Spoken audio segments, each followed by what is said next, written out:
What got you into wine? How old were you when you got into wine? 21. Of course. Actually, in Wisconsin, you're allowed to bartend before you're 21. So I started bartending. Being from Minnesota, I know people who used to make the journey. I went there for a fish fry once. Yeah. I went to Wisconsin and drank at a bar when I was 18. Every Friday. Yeah, fish fry.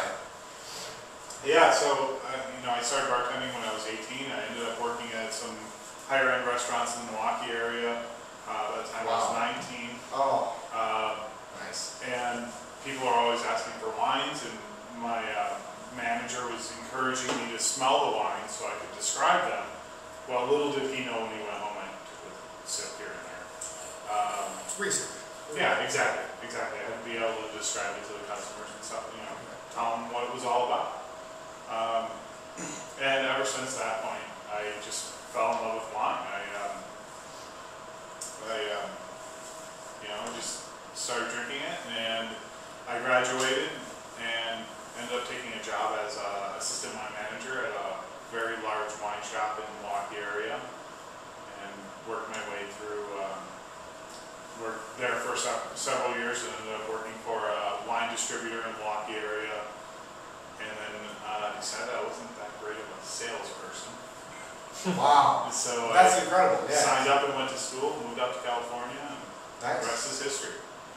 So UC Davis, or where did you go to school? Fresno State. It's the only university at the time, I don't know what it is now, but they're the only university that I know of that has a commercial winery on campus. Awesome. And they also have 160 acres of grapes on campus. Wow. Number of different varieties too, right? So you get some cool exposure. All right. Wine number 4, Nils Reserve. I've already tasted this a few times. It's badass. The minerality powers through on the nose here. There's definitely a clarity to it with some dark cherry notes underneath and a little bit of dark earth as well.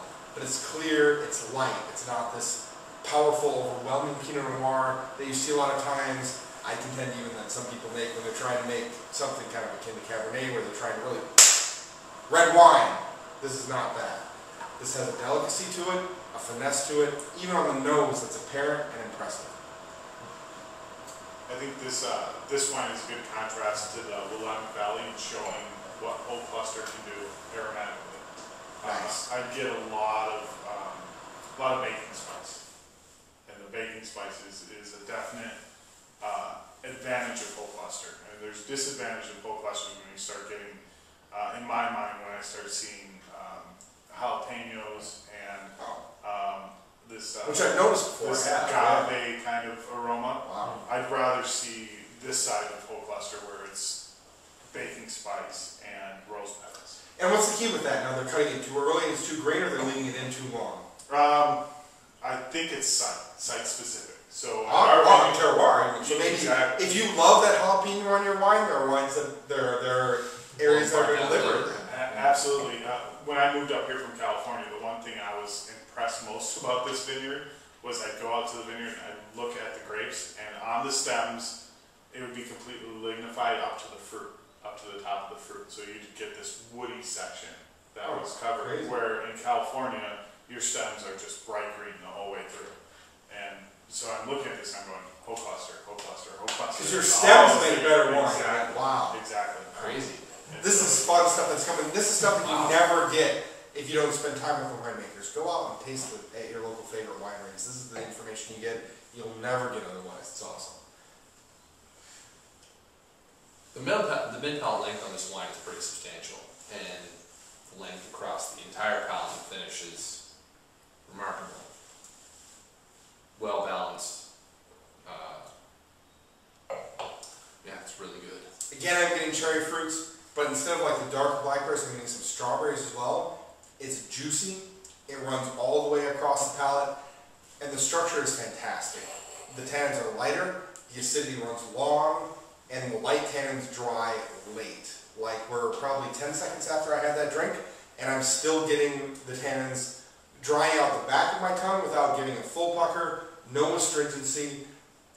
It's really clean and dry and enjoyable for a long stretch of time after you take the taste. This is something you can really think about. Wow, I'm actually even getting a little bit of citrus now, super light, but the acidity persists. I guess that's really the point I want to make.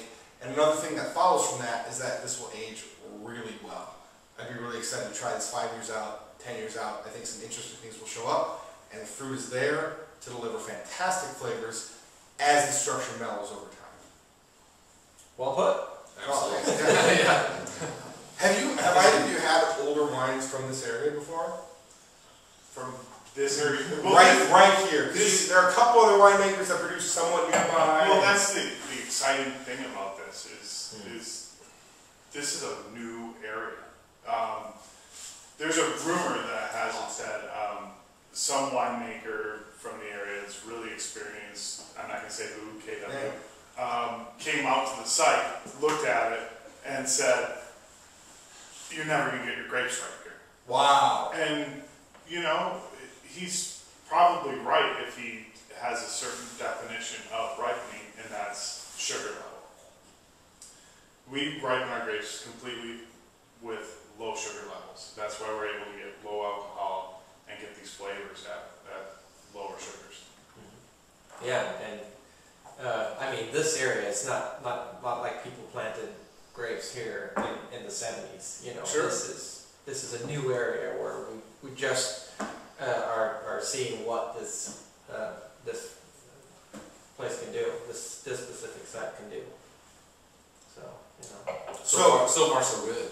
Thank you. A little bit of tobacco I'm getting on the palate too, just a light touch. Again, it's not overwhelming. This isn't like a structurally ripping you up a wine. There's just hints of structure in the background. But super balanced, like I'm gonna have a hard time pronouncing this because I have been drinking linearity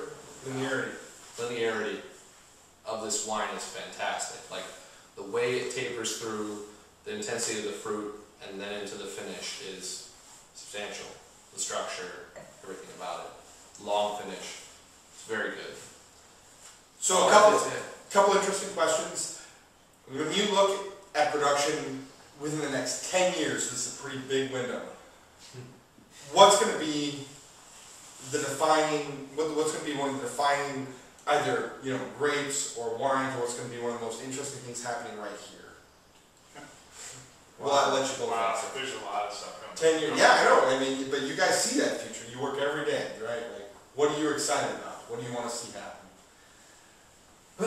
Well, I'm excited to try new varietals on this site too, and that's something we've started doing. This spring we grafted over an acre of Blaufränkisch, an Austrian red varietal, and an acre of Gruner Veltliner, and we're excited to see how they fare on our site. And we'll keep doing some experiments in the future too. We're not going to be your next Gallo. That's not our goal here. We want to keep a relatively small production and quality. That's what we like to do. And we have a model now that we can sell fruit and make a little bit of wine, kind of choose what fruit we want to use for our own production. And I think it's a good model to have some cash flow through fruit sales and farming, and then also have a small production. And that supports the quality you want to maintain, right? Exactly. That's good stuff. What about you? What do you think of the next 10 years? Besides the new varietals that Doug mentioned, I guess is also the new vineyard we planted. I brought in, we have 5 new Pinot Noir clones, 3 of which are really common to Oregon, and then 2 that only a few producers in Oregon. What's the most for you nerds? What's the most unique for people like nerdy Pinot Noir winemakers? The Swan in Oregon. All right. The Swan clone in Oregon. There's only one other winery that has Swan clone, and that's Cameron up in Dundee. That's good company.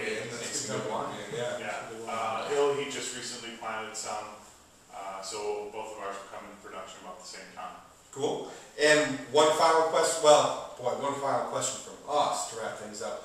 Wines that you guys don't produce. This is something that you guys will never have a hand in. What are you most excited about within the next 10 years? What's going to happen in the Willamette Valley of Oregon in the next 10 years that you're excited about? Sauvignon Blanc. Wow. Why? That was definitive. Because I think it's going to be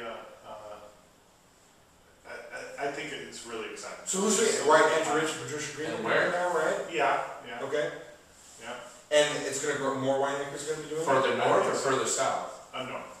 Okay. You got to go to those hotter climates up in Right. Dundee. Dundee's about 3 degrees on average warmer than us down here, Sure. Okay. and that would be a awesome area. And they can kill it.